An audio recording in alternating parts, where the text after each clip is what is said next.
Episode की शुरुआत में हमें रुकिया और हॉलो दिखाए जाते हैं, जहाँ पर रुकिया मॉन्स्टर से पूछती है कि तुम उस तोते के पीछे क्यों पड़े हुए हो। तो मॉन्स्टर मजाक करता है कि मैं अपने डिनर की बातों पर ध्यान नहीं दिया करता।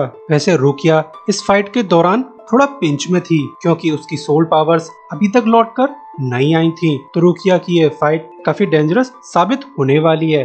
वहीं इचिको अब तक कारिन को अपने घर ले आता है और सोचता है कि कई साल बाद आज मैंने कारिन को रोते हुए देखा है। कारिन और यूजू मॉम की डेथ से पहले बहुत रोया करते थे, आखिर छोटे बच्चे जो थे। मगर मॉम की डेथ के बाद सब कुछ बदल गया। जैसे यूजू और कारिन अचानक से बड़ी हो गई। यूजू जो कि काफी स्मार्ट थी, उसने मॉम का सारा रोल संभाल लिया और तो और उसने घर का सारा काम शुरू कर दिया। ये काम एक छोटी सी बच्ची के लिए काफी मुश्किल था। वहीं दूसरी तरफ कारिन जो कि मस्तीखोर थी, उसने भी रोना बंद कर दिया, चाहे वो किसी भी प्रॉब्लम में फंस जाए, मगर वो बिल्कुल भी रोती नहीं थी। इसके बाद इचिको जल्दी से मॉन्स्टर के डायरेक्शन में जाने लगता है, क्योंकि उसे मॉन्स्टर से अपना हिसाब जो चुकाना है। वहीं अब तक मॉन्स्टर ने रुकिया को कैप्चर कर लिया था, मगर रुकिया की अच्छी किस्मत जो थी, जो सादो यहाँ पर आ जाता है और हॉलो में एक जोरदार पंच मारता है, जिससे वो काफी दूर जाकर गिरता है। और रुकिया भी ये देखकर काफी शॉक थी कि एक ह्यूमन इतना पावरफुल कैसे हो सकता है। सादो एक हॉलो को इतनी आसानी से नॉकआउट कैसे कर सकता है। मगर फिर रुकिया कंफ्यूज थी कि क्या सादो भी हॉलो को देख सकता है। मगर अगली सेकंड में ही रुकिया का डाउट क्लियर हो जाता है, क्योंकि सादो तो हवा में अंधाधुंध पंच चला रहा था। तो ये देखकर हॉलो उसे टॉन्ट करने लगता है, मगर ये ढक्कन ये बात भूल जाता है कि सादो उसे देख तो नहीं सकता, मगर उसकी आवाज तो सुन सकता है। तो सादो हॉलो की आवाज सुनकर उसमें जोरदार पंच देता है, जिसे देखकर रुकिया भी कैट फेस बनाने लगती है। मगर हॉलो भी काफी चालू था, वो अपने विंग्स ओपन करके हवा में उड़ना चालू कर देता है। तो रुकिया सादो को रिमाइंड करती है कि भागना चालू करो, मॉन्स्टर अब हवा में उड़ रहा है, अब हम उसका कुछ भी नहीं बिगाड़ सकते। तो सादो रुकिया से पूछता है कि मॉन्स्टर किस डायरेक्शन में, और ये कहकर सादो एक बड़ा सा पुल उखाड़ लेता है। ये सादो तो सन्नी देओल जैसे काम कर रहा है। तो रुकिया भी सादो को मॉन्स्टर की डायरेक्शन बताने लगती है और फिर सादो मॉन्स्टर में अपना पुल बहरा कर देता है, जिससे मॉन्स्टर की ऐसी तैसी हो जाती है। और जब रुकिया और सादो अपनी जीत की खुशी मना रहे थे, तभी काफी सारे लिटिल मॉन्स्टर्स उन पर हमला कर देते हैं और जल्द ही इन दोनों को अपने कंट्रोल में कर लेते हैं। ये लिटिल मॉन्स्टर्स उस हॉलो के ही पेट थे, जिन्हें वो मैनुअली कंट्रोल कर सकता है। इसके बाद हॉलो रुकिया को टॉन्ट करने लगता है, मगर तभी सादो अपनी ब्रूट फोर्स यूज करके खुद को आजाद करा लेता है और साथ ही रुकिया को भी। उसके बाद सादो रुकिया को अपनी गोदी में उठा लेता है। ऐसा लगता है जैसे सादो रुकिया को मॉन्स्टर की डायरेक्शन में मिसाइल की तरह लॉन्च करने वाला है, और ऐसा होता भी है। सादो रुकिया को मॉन्स्टर की डायरेक्शन में लॉन्च कर देता है, मगर मॉन्स्टर भी बहुत चालू था। वो अपने लिटिल मॉन्स्टर्स के थ्रू रुकिया पर लीचेस स्पिट करवा देता है। तो फिर रुकिया इन लीचेस को छुड़ाने की खूब कोशिश करती है, मगर वो ऐसा करने में नाकामयाब रहती है। और इसी समय हॉलो अपनी अजीब सी जीभ से कुछ आवाजें निकालने लगता है, जिससे रुकिया पर लगे लीचेस एक्सप्लोड हो जाते हैं, जिनसे रुकिया काफी इंजर्ड हो जाती है। इसके बाद हॉलो इन्हें टॉन्ट करते हुए वो तोता दिखाता है, जिसे सादो ने एक सेफ जगह पर रखा था। शायद हॉलो के लिटिल मॉन्स्टर्स इस तोते को यहाँ पर ले आए थे, ताकि हॉलो इस तोते को एज अ हॉस्टेज यूज कर सके, और ऐसा होता भी है। तो वो तोता सादो से आई एम सॉरी बोलता है। इसके बाद रुकिया सादो से बोलती है कि सादो तुम कोई भी एक्शन मत लेना, वरना वो हॉलो शिबाता के बर्ड केज को उड़ा देगा। ये हॉलो तो असल में मुझे टॉर्चर करना चाहता है। ये कहकर रुकिया यहाँ से भागना स्टार्ट कर देती है, जिसका हॉलो के लिटिल मॉन्स्टर्स पीछा करते हैं, और जल्द ही ये लिटिल मॉन्स्टर्स रुकिया तक पहुँच जाते हैं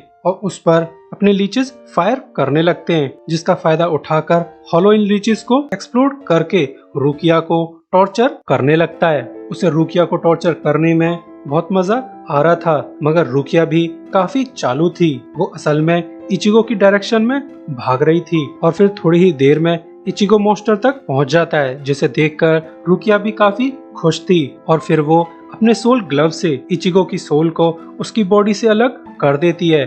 मगर इस सिचुएशन को देखकर सादो घबरा जाता है, क्योंकि इचिगो की बॉडी को देखकर तो ऐसा लगता है कि इचिगो मर चुका है। वैसे जब रुकिया सादो से अलग भागी थी, तब होलो का ध्यान रुकिया पर चला गया था, जिसका फायदा उठाकर सादो ने शिबाता को रेस्क्यू कर लिया था। इसके बाद रुकिया सादो से बोलती है, इचिगो की बॉडी को लेकर सेफ जगह पर चले जाओ और फिक्र मत करो, इचिगो बिल्कुल ठीक ठाक है और वो हमारे लिए उस मॉन्स्टर से लड़ भी रहा है। वहीं होलो और इचिगो के बीच में खूब जोर से फाइट चल रही थी।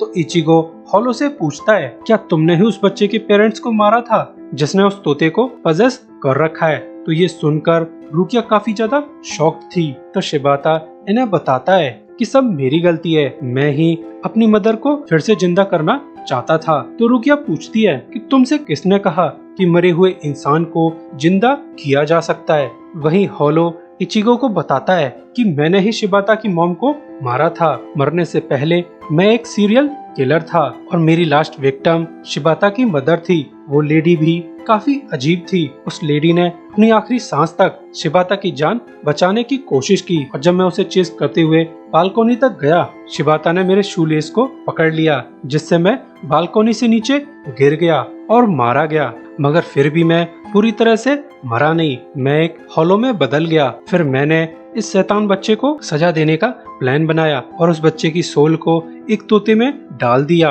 और उससे कहा कि अगर वो 3 महीने तक इस फॉर्म में मुझसे बचकर भागने में कामयाब हो गया तो मैं उसकी मदर को वापस से जिंदा कर दूंगा। ऑफ कोर्स ये होलो अपनी सैडिस्ट डिजायर्स को पूरा कर रहा था। मरे हुए इंसान को जिंदा थोड़ी ना कर सकते, मगर शिबाता तो बस छोटा सा बच्चा था जिसने अपनी मम्मी को फिर से देखने के लिए होलो की बात पर भरोसा कर लिया। और फिर शिबाता ने एक तोते के रूप में भागने की खूब कोशिश की। जो भी उसे प्रोटेक्ट या अडॉप्ट करता था उसे होलो मार देता था।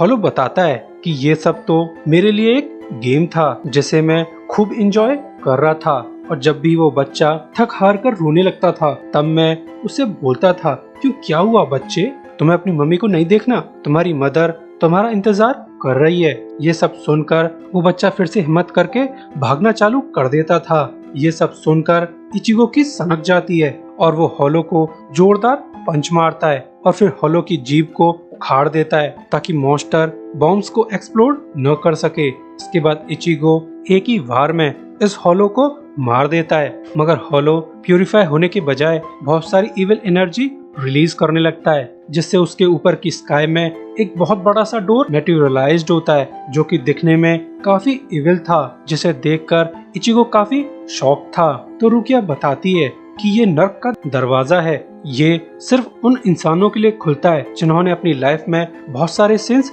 कमिट किए हों। सोल रिपर्स की जानपाक्टो सिर्फ उन सोल्स को प्यूरिफाई कर सकती है जिन्होंने मरने के बाद सिंस किए हों, न कि पहले वालों को। इसके बाद नर्क के दरवाजे में से एक स्पीयर होलो के आर पार हो जाता है और फिर होलो को नर्क के अंदर खींच लिया जाता है और फिर नर्क का दरवाजा बंद होकर कांच की तरह टूटकर बिखर जाता है। इसके बाद रुकिया शिबाता की सिचुएशन चेक करती है तो उसे पता चलता है कि शिबाता तो पूरी तरह से मर चुका है। तो फिर वो शिबाता को बताती है कि सोल सोसाइटी अच्छी जगह है जहाँ तुम्हें कोई भी परेशानी नहीं होगी, मगर शिबाता बहुत ही सैड था।